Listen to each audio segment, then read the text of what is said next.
This channel does not promote any violent, harmful, or illegal activities. All content provided by this channel is meant for an educational purpose only.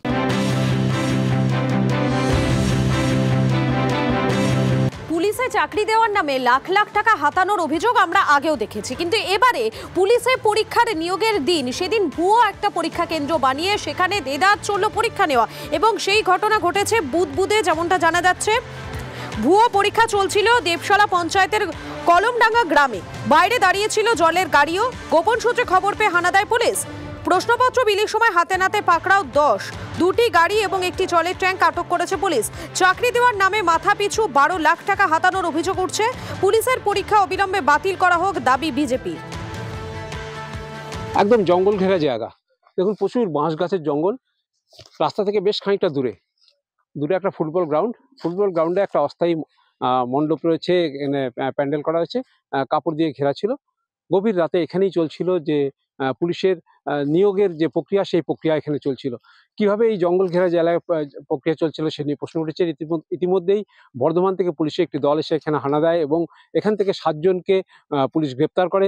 যেটা জানা গেছে যে প্রচুর টাকার বিনিময়ে পুলিশের চাকরির দেওয়ার যে এখানে একটা চক্র চলছিল। রাতেবেলায় প্রচুর যারা পুলিশের চাকরি আজকে যারা পরীক্ষা দিচ্ছে তারা এখানে এসেছিল এবং এখানে এসে যোগাযোগ করে কিভাবে পুলিশের চাকরি তারা নিয়োগ পাবে সেই ব্যাপারেই তাদেরকে এখান থেকে পরিষ্কার দিশা দেওয়া হয়েছিল, যদিও সমস্ত ঘটনা হচ্ছিল টাকার বিনিময়। কলমডাঙ্গা থেকে ক্যামেরায় সোমনাথ গুপ্তের সঙ্গে জয়ন্ত বিশ্বাস, TV9 বাংলা। আজকে যে পশ্চিমবঙ্গ পুলিশের পরীক্ষা রয়েছে সেই পরীক্ষার প্রশ্নপত্র বিলি করা হয়েছে এবং 12 লক্ষ টাকা পরে মাথা পিছু নিয়ে তাদেরকে নিয়োগপত্র দেওয়ার জন্য ভুয়ো মক ইন্টারভিউ করা হয়েছে। আমরা চাই আজকে যে পশ্চিমবঙ্গ পুলিশের পরীক্ষা রয়েছে সেই পরীক্ষা সম্পূর্ণভাবে বাতিল করতে হবে, কারণ যাই পরীক্ষার প্রশ্নপত্র আগাম বেরিয়ে যায়, যে পরীক্ষায় আগাম মক টেস্ট করে লোক নিয়োগ করা হয়, সেই পরীক্ষার কোনো যৌক্তিকতা নাই। দেখুন, রাজ্য জুড়ে পুলিশে নিয়োগের পরীক্ষা চলছে, আর সেই পরীক্ষাতেই এবার প্রশ্ন ফাঁসের মতন বড় সড়ো অভিযোগ উঠে গেল। যে অভিযোগ এই মুহূর্তে আমরা পাচ্ছি, নিউ দীঘা থেকে পুলিশের জালে 7 জন। কলকাতা এবং পূর্ব মেদিনীপুর পুলিশের যৌথ অভিযান। পরীক্ষা শুরুর আগেই এদের কাছে প্রশ্নপত্র পাওয়া গেছে, এমনটাই অভিযোগ আসছে। এই প্রতারণা চক্রের সঙ্গে যোগ রাখার অভিযোগে আটক করা হয়েছে 30 জন পরীক্ষার্থীকেও। চলতি সপ্তাহে পুলিশের চাকরি দেওয়ার নামে এই চক্রের আরও একজনকে পুলিশ গ্রেপ্তার করে। ধৃতর কাছ থেকে উদ্ধার হচ্ছে 15টি অ্যাডমিট কার্ডও। ধৃতকে জেরা করে এই প্রতারণা চক্রের হদিশ পাওয়া গেছে। পুলিশে নিয়োগের পরীক্ষা চলছে, আর সেই পরীক্ষার প্রশ্ন ফাঁসের অভিযোগ। নিউ দীঘা থেকে পুলিশের জালে 7 জন। কলকাতা এবং পূর্ব মেদিনীপুর পুলিশের যৌথ অভিযান। পরীক্ষা শুরুর আগেই এদের কাছে প্রশ্নপত্র পাওয়া গেছে বলে অভিযোগ। এই প্রতারণা চক্রের সঙ্গে যোগ রাখার অভিযোগে আটক করা হয়েছে 30 জন পরীক্ষার্থীকেও।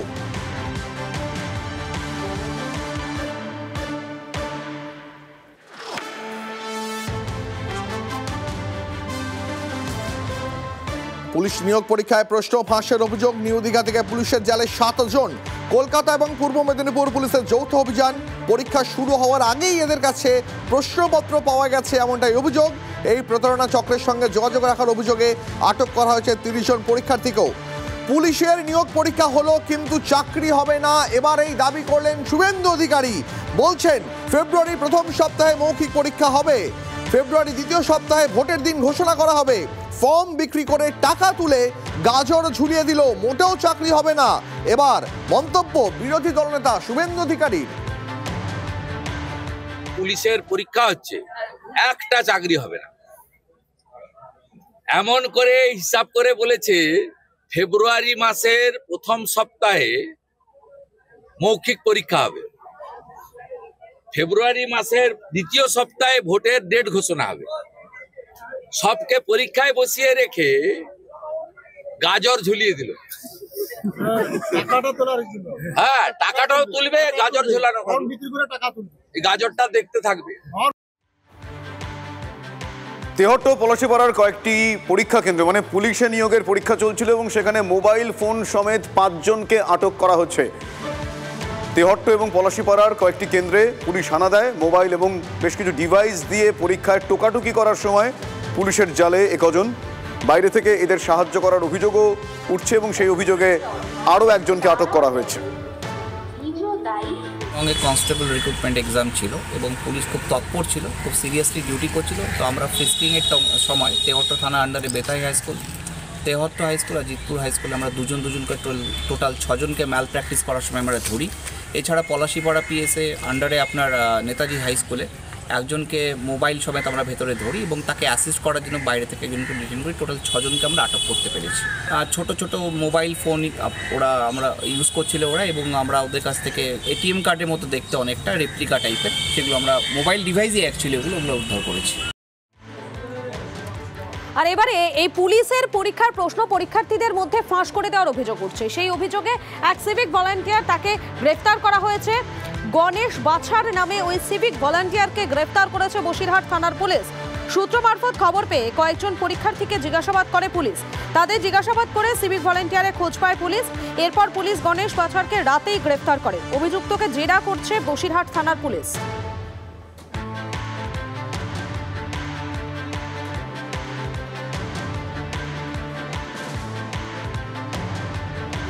হটসিট নন্দীগ্রামে কি প্রার্থী অভিষেক বন্দ্যোপাধ্যায়? সুকান্তর দাবি ঘিরে বিতর্ক তৈরি হয়েছে। এই খবরের দিকে আমরা নজর রাখবো, কিন্তু তার আগে আমরা আপনাদের দেখাবো উত্তরবঙ্গ সফরে মুখ্যমন্ত্রী মমতা বন্দ্যোপাধ্যায়। 9 ডিসেম্বর কোচবিহারে যাচ্ছেন মুখ্যমন্ত্রী মমতা বন্দ্যোপাধ্যায়। 9 ডিসেম্বর কোচবিহারে যাচ্ছেন মমতা বন্দ্যোপাধ্যায়। ভোটের আগে তার একাধিকবার সফর উত্তরবঙ্গে। 9 ডিসেম্বর কোচবিহারে যাচ্ছেন মুখ্যমন্ত্রী মমতা বন্দ্যোপাধ্যায়। উত্তরবঙ্গে একাধিক কর্মসূচি, সেই কর্মসূচির দিকে নজর রাখতেই হচ্ছে। উত্তরবঙ্গ একসময় বিজেপির গড় ছিল এবং সাম্প্রতিক কয়েকটি নির্বাচনে যে গড় একটু টলমলো হয়েছে, আর সেখানে তৃণমূল আরও শক্তি সঞ্চয় করার চেষ্টা করছে। মুখ্যমন্ত্রী মমতা বন্দ্যোপাধ্যায়, যিনি রাজ্যের প্রশাসনিক প্রধান, একাধিক তিনি কর্মসূচি এবং একাধিক যে রাজ্যের প্রকল্প, সেই প্রকল্পের মাধ্যমে বারবার রাজ্যের উন্নয়ন, অর্থাৎ উত্তরবঙ্গের সঙ্গে যে গোটা রাজ্য জুড়ে রয়েছে এ কথা, এই বার্তা তিনি বারংবার তুলে ধরেছেন। আর অপরদিকে বিজেপি বারবার উত্তরবঙ্গকে রাজ্য যে বঞ্চনা করছে সেই অভিযোগকে সামনে রেখেছে। 9 ডিসেম্বর কোচবিহারে যাচ্ছেন মমতা বন্দ্যোপাধ্যায়। রাসমেলার মাঠে সভা করবেন মুখ্যমন্ত্রী। আমাদের সঙ্গে সৌরভ, আমাদের প্রতিনিধি রয়েছেন, আরও বিস্তারিতভাবে জানাচ্ছেন। সৌরভ, একদম ক্রমাগত দিন এগোচ্ছে নির্বাচনের দিকে, আর মুখ্যমন্ত্রী মমতা বন্দ্যোপাধ্যায় আবার উত্তরবঙ্গে যাচ্ছেন। কোচবিহার খুব ইম্পর্ট্যান্ট একটা জেলা, কি বলতে পারেন, কি বার্তা থাকতে পারে তার? কারণ এসআইআর নিয়ে অনেক কিছু হয়ে গেল। একেবারে দেখো, এসআইআর পর্বে কিন্তু আমরা প্রথমে দেখলাম মতুয়াগড় বনগাঁয় গেলেন মমতা বন্দ্যোপাধ্যায়। এরপরে 3-4 তারিখ তিনি যাবেন মালদা এবং মুর্শিদাবাদে, এবং এরপরেই কিন্তু 9 তারিখ তিনি পৌঁছচ্ছেন কোচবিহারে। কোচবিহার সেই জেলা যেখানে বিজেপির সাংসদ ছিল এবং সেখানে তৃণমূল বিজেপি দ্বৈরথ কিন্তু একটা বেশ বড় জায়গায় রয়েছে। সেই জায়গা থেকে দাঁড়িয়ে, একেবারে কোচবিহারের মাটিতে দাঁড়িয়ে বিজেপির উদ্দেশ্যে, উত্তরবঙ্গের উদ্দেশ্যে, মানুষের উদ্দেশ্যে মমতা বন্দ্যোপাধ্যায় কি বার্তা দেন সেটা নিঃসন্দেহে তাৎপর্যপূর্ণ। তবে এই বনগাঁর পর, মালদা মুর্শিদাবাদের পর কোচবিহার সফর নিঃসন্দেহে এসআইআর পর্বে নিঃসন্দেহে রাজনৈতিক তাৎপর্যপূর্ণ বলেই মনে করছে রাজনৈতিক মহল। ধন্যবাদ। আমাদের সঙ্গে সৌরভ, আমাদের প্রতিনিধি ছিলেন। আপনারা শুনছিলেন মমতা বন্দ্যোপাধ্যায় 9 ডিসেম্বরের কোচবিহারের এই সফর এই এসআইআরের আবহের মধ্যে যে একাধিক ঘটনাক্রম এসআইআর জুড়ে হয়েছে, সেই ঘটনাক্রমের মধ্যে মুখ্যমন্ত্রীর এই কোচবিহার সফর খুব গুরুত্বপূর্ণ এবং তাৎপর্যপূর্ণ।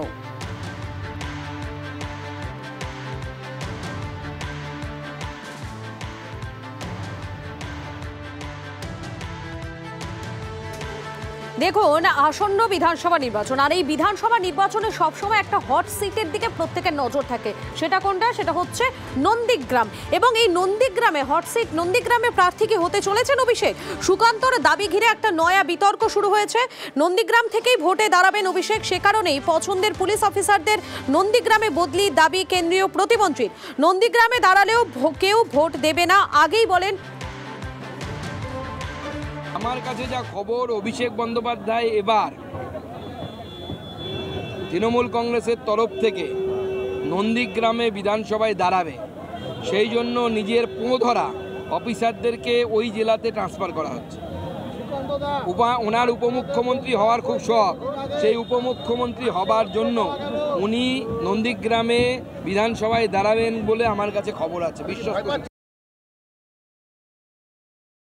কদিন আগে বিজেপির শীর্ষ নেতৃত্ব শুভেন্দু অধিকারীর পছন্দের লোককে রাজ্য সভাপতি করেনি, অর্থাৎ বিজেপির শীর্ষ নেতৃত্ব যে লোকসভার ফলের পরে 18 থেকে 12-তে নেমে যাওয়ার পরে শুভেন্দুকে কার্যত অপছন্দের তালিকায় ঠেলে দিয়েছেন। সাম্প্রতিক ঘটনাক্রমেই সেটা পরিষ্কার। তাই নন্দীগ্রামের বুকে যখন পঞ্চায়েতের নির্বাচনে আমরা দেখেছি জেলা পরিষদের আসনেও তৃণমূল জিতেছে, সেই জায়গায় দাঁড়িয়ে এবার শুভেন্দু অধিকারীর সামনে সত্যিকারের চ্যালেঞ্জ। ওখানে অভিষেক ব্যানার্জি, মমতা ব্যানার্জি অবধিও লাগবে না, একটা বুথ স্তরের কর্মীকেও যদি তৃণমূল কংগ্রেস দাঁড় করায় তাহলে নন্দীগ্রামের বুকে এবার শুভেন্দু অধিকারী পরাজয় নিশ্চিত। কিন্তু হ্যাঁ, বিজেপির শীর্ষ নেতৃত্ব চাইছেন যাতে শুভেন্দু অধিকারী পরাজয়টা আরও বেশি সুনিশ্চিত হয়, তাই জন্য তারাই আপ্রাণভাবে আবেদন জানাচ্ছেন যাতে দলের শীর্ষ নেতৃত্ব শুভেন্দুর বিরুদ্ধে প্রার্থী হয়। সেটা আমাদের দল ঠিক করবে, আমাদের দল যখন সময় আসবে ঠিক করবে। তবে এবার আমরা মাননীয় মুখ্যমন্ত্রী যেখানেই দাঁড়াবেন সেখানেই হারাবো।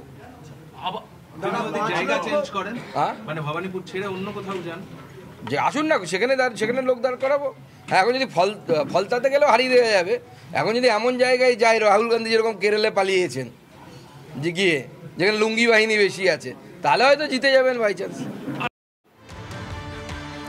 আর এই নন্দীগ্রাম যেটা হটস্পট, সেই নন্দীগ্রামেই আবার বেনিয়ম উঠে এলো, যেটা শুভেন্দু অধিকারীর এলাকা। অর্থাৎ শুভেন্দু অধিকারীর বিধানসভা এলাকায় বেনিয়ম কি না, একজন ভোটারের দুই বাবা।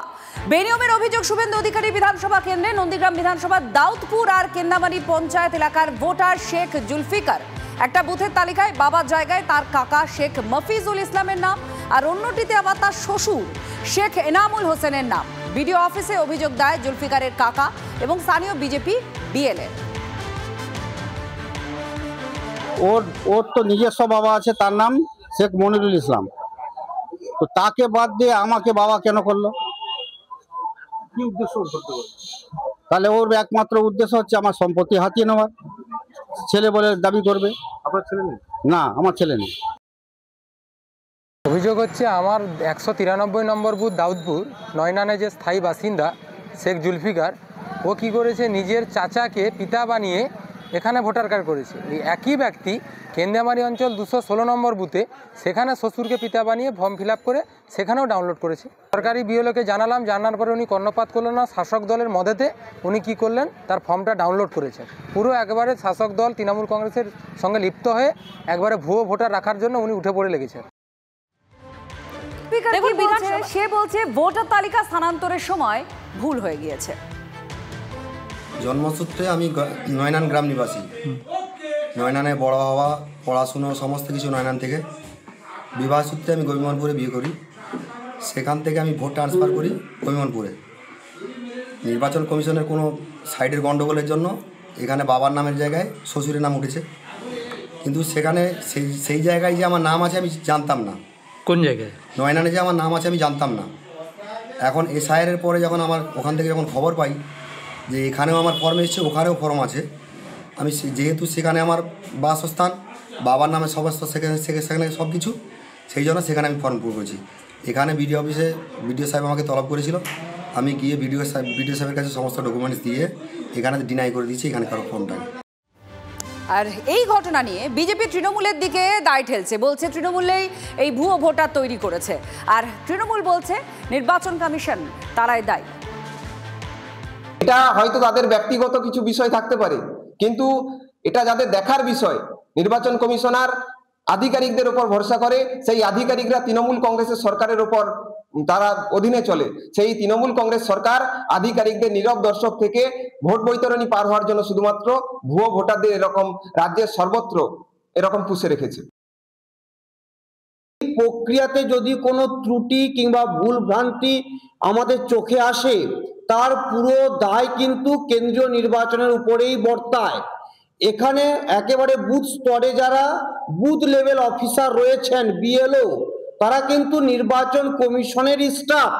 সুতরাং যদি কোনো ভুল কিংবা বিভ্রান্তি হয়ে থাকে, যদি কোনো ত্রুটি ধরা পড়ে, তার দায় হচ্ছে কেন্দ্রীয় নির্বাচন কমিশনের। আর আপনারা সবাই জানেন এই কেন্দ্রীয় নির্বাচন কমিশন হচ্ছে বিজেপি পরিচালিত এনডিএ সরকারের পোষা তোতা পাখি। দেখুন, এই বিধানসভা নির্বাচন যতই এগিয়ে আসছে না, ততই একটার পর একটা রাজনৈতিক হুঙ্কার শোনা যাচ্ছে। এবারে হুঙ্কার শোনা গেল অভিষেকের গলাতে। তিনি কি বলছেন? তিনি বলছেন 2021-এর চেয়ে বেশি আসন পেয়ে ক্ষমতায় আসবে তৃণমূল। 26-এর আগে বিজেপিকে নিশানা করে হুঙ্কার অভিষেকের। বিজেপির সব ষড়যন্ত্র আবার ব্যর্থ হবে, দাবি তৃণমূলের সর্বভারতীয় সাধারণ সম্পাদকের। কমিশন, ইডি, সিবিআই অস্ত্র প্রয়োগের পরও বিজেপি হারবে। বিজেপি নেতাদের চ্যালেঞ্জ ছুড়ে সোশ্যাল মিডিয়ায় পোস্ট তৃণমূল সাংসদের। ভোটের পর তৃণমূল হাড় পাঁজর বেরিয়ে যাবে, পাল্টা কটাক্ষ বিজেপি। এখন কর্মীদের মনোবল বাড়াবার জন্য অভিষেকবাবু এসব বলছেন, কি পাবে সেটা তো পাবলিক ঠিক করবে। যেভাবে এসআইআরের পরে দেখা যাবে যে হাড় পাঁজর বেরিয়ে যাবে, ভোটার পাবে না খুঁজে, সেই জন্য ফর্জি ভোটারকে ধরে রাখার চেষ্টা হচ্ছে। যদি এত কনফিডেন্স আছে তাহলে এসআইআর বাধা দিচ্ছেন কেন, উৎপাত করছেন কেন, পার্টির লোকেদের যদি মিছিল করাচ্ছেন কেন? তার মানে ওনাদের ভয় আছে, যেটা বলছেন ব্যাপারটা উল্টো আছে। দেখুন, কে ক্ষমতায় আসবে সে তো বাংলার জনগণ ঠিক করবে। এখনই তো ফোরকাস্ট করার দরকার নেই। উনি অনেক কিছুতে স্পেশালিস্ট, আমরা জানতাম, কয়লা, বালি, সিমেন্ট টিমেন্ট, জ্যোতিষীও পড়েছেন, জ্যোতিষশাস্ত্র পড়েছেন, এটা তো জানতাম না। দ্বিতীয় কথা হচ্ছে, সত্যি কথাটা সত্যি করে বলতে বলুন না, দম থাকলে সত্যি কথা বলুন। বিএলওদেরকে যে 18,000 টাকা করে দেওয়ার কথা নির্বাচন কমিশন বলেছিল, সেটা তৃণমূল কংগ্রেস এই সরকার দিয়েছে কি দেয়নি? হ্যাঁ নাতে উত্তর, সাদা আর কালো তো, এখানে তো ভেগ জায়গা নেই। ভেগ কথা বলছেন কেন? শুভেন্দু অধিকারীর একটা বক্তব্য আপনাদের শোনাবো। তিনি বলছেন আর মাত্র 6 মাস মেয়াদ এই সরকারের, তারপরেই গদি পাল্টে যাবে, গদি উল্টে যাবে তৃণমূল সরকারের। গতকাল এমনটাই দাবি করেন বিরোধী দলনেতা শুভেন্দু অধিকারী। 202টা সিটে নরেন্দ্র মোদীর রাষ্ট্রবাদ, নীতিশ কুমারজির বিকাশবাদ আর সুশাসন সুরক্ষাকে সামনে রেখে বিহারে ঝড় বয়ে গেল ইন্ডিয়া তথা বিজেপির ঝড়। আজকে ঠিক একই ভাবে পশ্চিম বাংলায় আমাদেরকে এসআইআর অর্থাৎ ভোটার তালিকায় নিবিড় সংশোধন করে একদম পরিচ্ছন্ন, পরিশ্রুত, শুদ্ধ ভোটার তালিকা তৈরি করে পশ্চিম বাংলায় অপশাসন, কুশাসন, পরিবারবাদী কোম্পানি, দোষণের মাস্টার, দুর্নীতির চূড়ামণি মমতা ব্যানার্জি আর তার ভাইপো সরকারকে তুলে ফেলতে হবে নির্বাচনের মধ্য দিয়ে। 26-এ অন্তত দুটো পরিবর্তনের প্রবল সম্ভাবনা। এক, গতবার এ রাজ্যের বিরোধী দল হয়েছিল ভারতীয় জনতা পার্টি 77টা আসন পেয়ে। যদি এখন কটা আসনে আছে তিনি নিজেও জানেন না, কিন্তু তবু বিরোধী দল হয়েছিল। 26-এ বিরোধী দল হওয়ার মর্যাদাটুকুও জুটবে না, কারণ তারা 30 পেরোবে কিনা সেটা নিয়ে সন্দেহ দেখা দিচ্ছে। বাঙালির উপর যে অত্যাচার, এসআইআর এর নাম করে মানুষের নাম বাদ দেওয়া, বাংলা ভাষায় কথা বললে বাংলাদেশে পাঠিয়ে দেওয়া, বাঙালি ওদের 30 পেরোতে দেবে না। বাংলা বাঁচাও যাত্রার মঞ্চ, সেই মঞ্চ থেকে এবারে নিয়োগ দুর্নীতি নিয়ে তৃণমূল এবং বিজেপি তাদেরকে একযোগে আক্রমণ করলো এবারে সিপিএম এর রাজ্য সম্পাদক মোহাম্মদ সেলিম। মধ্যপ্রদেশে ব্যাপক কেলেঙ্কারিতেও দোষীদের কোনো শাস্তি হয়নি, আর এর রাজ্যে নিয়োগ দুর্নীতির জেরে যোগ্যরা রাস্তায় বসে আছে। শিক্ষকের অভাবে ধুঁকছে বাংলার স্কুল মাদ্রাসা এবং পরীক্ষা ঠিকভাবে নেওয়া হচ্ছে না বলে অভিযোগ করেছেন তিনি। অনেকে বলে আচ্ছা বিজেপি সাম্প্রদায়িক আর তৃণমূল দুর্নীতিগ্রস্ত, এমন কথা যেন বিজেপি সাম্প্রদায়িক কিন্তু দুর্নীতিগ্রস্ত নয়। আরে মমতা ব্যানার্জি এই যে শিক্ষক নিয়োগের দুর্নীতি দেখছেন, তার আগে মধ্যপ্রদেশ আরএসএস ব্যাপক কাণ্ড করেছে। সিবিআই কাউকে শাস্তি দেয়নি, মামলা তুলে নিয়েছে।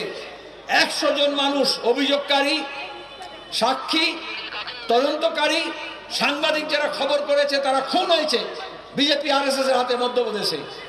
কিন্তু শিক্ষক নিয়োগের দুর্নীতির কোনো ফয়সলা হয়নি। আমাদের এখানে পশ্চিমবঙ্গ দেখছেন, মমতা ব্যানার্জি কংগ্রেস ভেঙে তৃণমূল তৈরি করে আরএসএস এর দুর্গা সেজে বিজেপির কোলে গিয়ে এগুলো শিখেছিলেন। এর আগে কখনো এরকম নিয়োগে দুর্নীতি হয়নি। যারা যোগ্য, যারা উপযুক্ত, তারা রাস্তায় বসে আছে, পুলিশ কামড়াচ্ছে তাকে। আর শিক্ষায় অবস্থা 12টা বেজে গেছে, স্কুলে শিক্ষক নেই, মাদ্রাসায় শিক্ষক নেই, একটা ঠিক মতো পরীক্ষা নিতে পারে না, একটা ঠিক মতো তালিকা করতে পারছে না। দেখুন, এই ধর্মীয় বিভাজনের রাজনীতির জেরেই এই মুক্তিযুদ্ধের বাংলাদেশ আজ মৌলবাদীদের খপ্পরে পড়েছে। আর বাংলায় ধর্মের রাজনীতি মাথাচাড়া দিলে বাংলাদেশের মতো পরিস্থিতি হবে। বাংলাদেশের পরিস্থিতি থেকে রাজ্যবাসীকে শিক্ষা নেওয়ার আহ্বান সিপিএম এর রাজ্য সম্পাদক মোহাম্মদ সেলিমের। বাংলাদেশ থেকে আপনারা উদাহরণ নিন, ওখানে যখন মৌলবাদীরা ক্ষমতা এলো, সংখ্যালঘুদের উপর অত্যাচার হলো, কমিউনিস্টদের উপর অত্যাচার হলো, এখন বলছে হাসিনাকে ফাঁসি দেওয়া হবে। আসলে ধর্মভিত্তিক রাজনীতি করলে এই পরিণতি হয়। তাহলে যে গণপ্রজাতন্ত্রী বাংলাদেশ, যেটা গণতান্ত্রিক ধর্মনিরপেক্ষ ছিল মুক্তিযুদ্ধের পর থেকে, তার গণতন্ত্র এবং ধর্মনিরপেক্ষতা জলাঞ্জলি হলো। আমাদেরকে শিক্ষা নিতে হবে যাতে আমাদের গণতান্ত্রিক ধর্মনিরপেক্ষ ব্যবস্থা না যায়।